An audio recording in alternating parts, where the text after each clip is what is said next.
Fernandez. I have 2 children in Turlock Unified School District. My daughter is in kindergarten. She's in 1st grade. She goes to Maderos.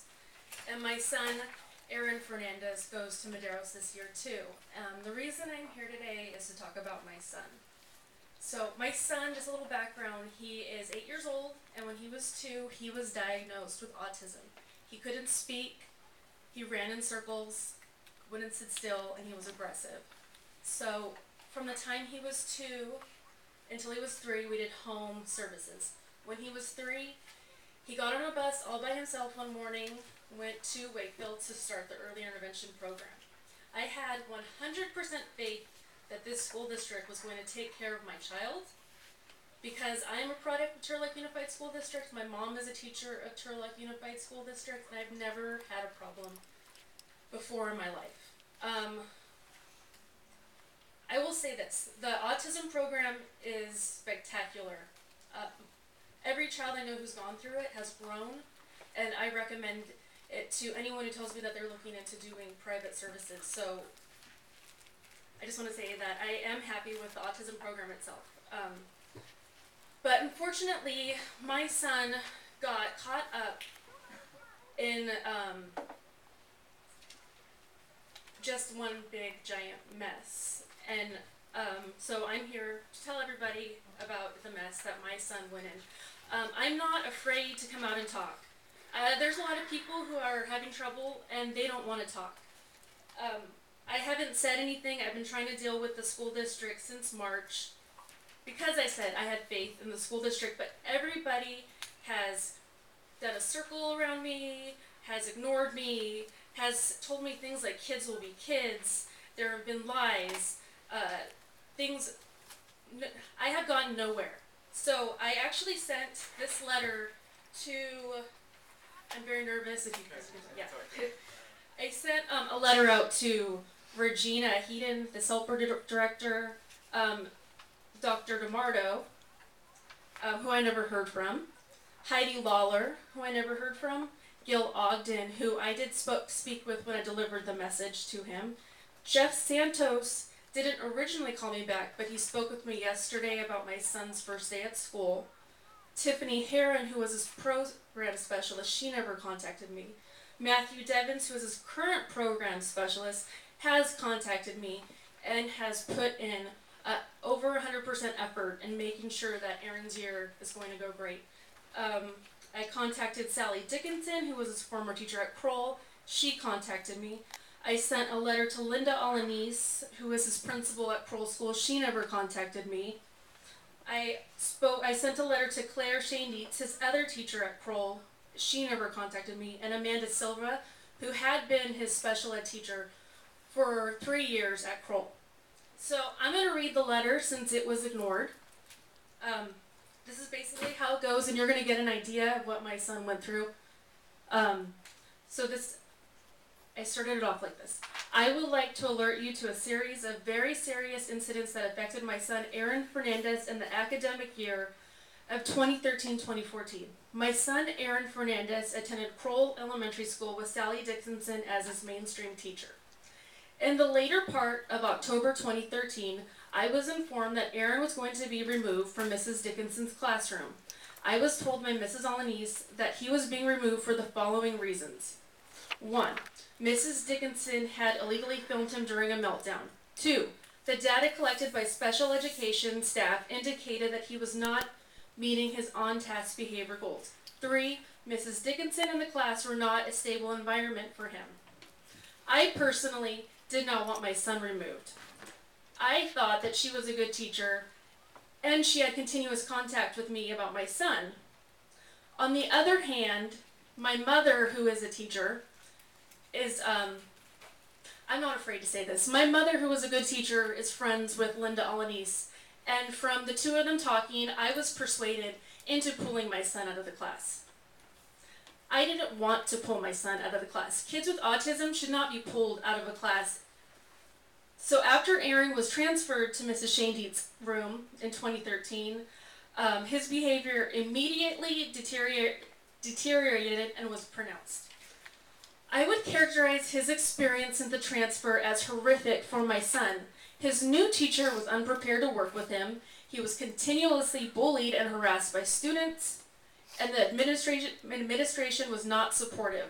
The most shocking incident was an experience with a student who sexually harassed Aaron.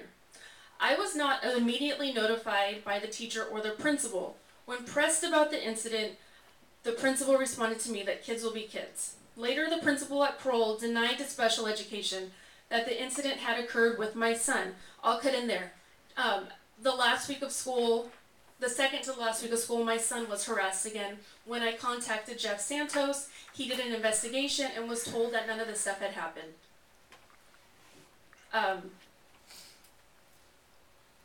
Aaron has been examined by a physician, a psychiatrist, and a counselor, and was interrogated by the police when my own counselor reported the incident to CPS. I was told by my counselor that the school was supposed to contact CPS regarding what happened to my son. My son, a little girl was making him touch her private parts, telling him that she was going to light his ass on fire, and she was making him kiss boys. The kissing boys allegation that came up was actually brought to me by Linda Alany. She called me personally, and she called my mother personally to tell me that the kids were making my son kiss boys. And when it was investigated, Jeff Santos was told that nothing had happened. Aaron's testimony has been consistent and never changed, and the evidence supports that Aaron is telling the truth. In addition, this horrible offense, the special ed teacher, Amanda Silva, was not following through with the support indicated on the IEP.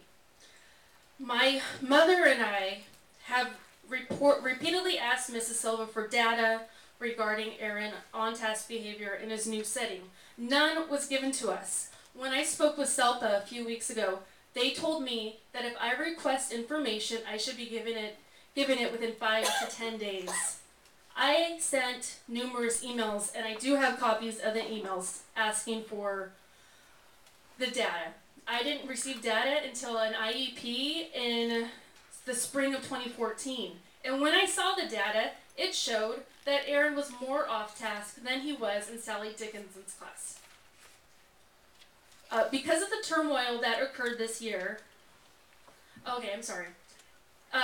so when he was in that class, his level of anxiety dramatically increased, and as a result, we assessed his behavior, and now he's being treated with Zoloft. His anxiety got so horrible this past year that he was talking about how he wanted to kill people. Explain to us how he wanted to kill people.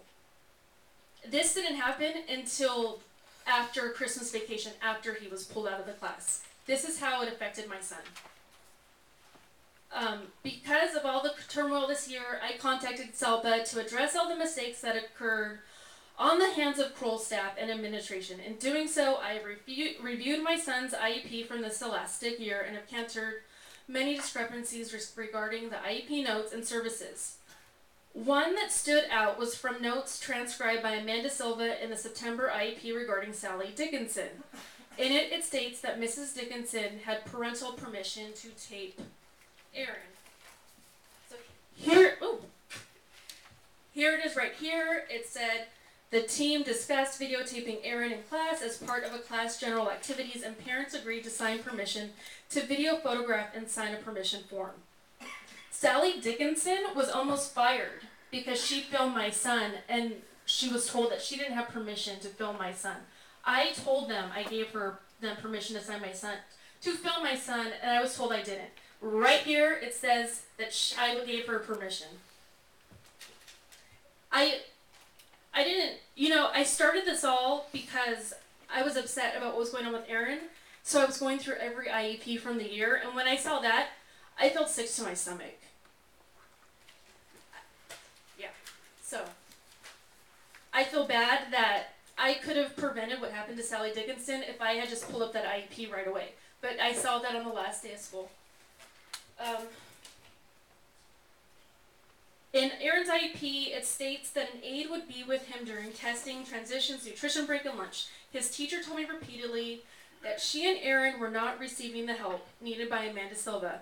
Both Claire Shaindietz, who is no longer with the school district, and Sally Dickinson told me that they weren't getting the aid time that they needed, and they weren't getting the support they needed for Aaron. Because Aaron didn't have, I didn't put this in the, oh wait, you know what, I did, I'm sorry, I'm all over the place, I'm sorry. Okay, so, if, I have concluded that 1, if the aides and Amanda Silva had done their jobs indicated, 2, if Mrs. Alanis would have followed through with my concerns, and if 3, if Aaron had stayed in Mrs. Dickinson's class, the following most probably would have occurred. He would have not have been inappropriately touched repeatedly by a student. He would have not been bullied. He would have not been encouraged to kiss other students, boys and girls. And these were all kids from Claire Shandian's class, not from Sally Dickinson's class or any other class. He would not have been told that they were going to burn his ass. He would not have to go out to an outside counselor and psychologist. And just to throw that in, after talking with Matt Devins, he said he's going to have him assessed by a psychologist on the school campus as well for his anxiety. Above all, he would have succeeded academically. He does not know how to write a simple paragraph, cannot process inference questions when reading, and has difficulty understanding math word problems. Aaron was unable to attend the last week of school because I did not feel that he was safe due to the fact that his aide was not with him the prior week. The prior week when the aide was not with him was when the kids said that they were going to burn his ass on fire. I brought up the aide not being with him with Jeff Santos, and Jeff Santos said that any teacher could be with him because they are professional.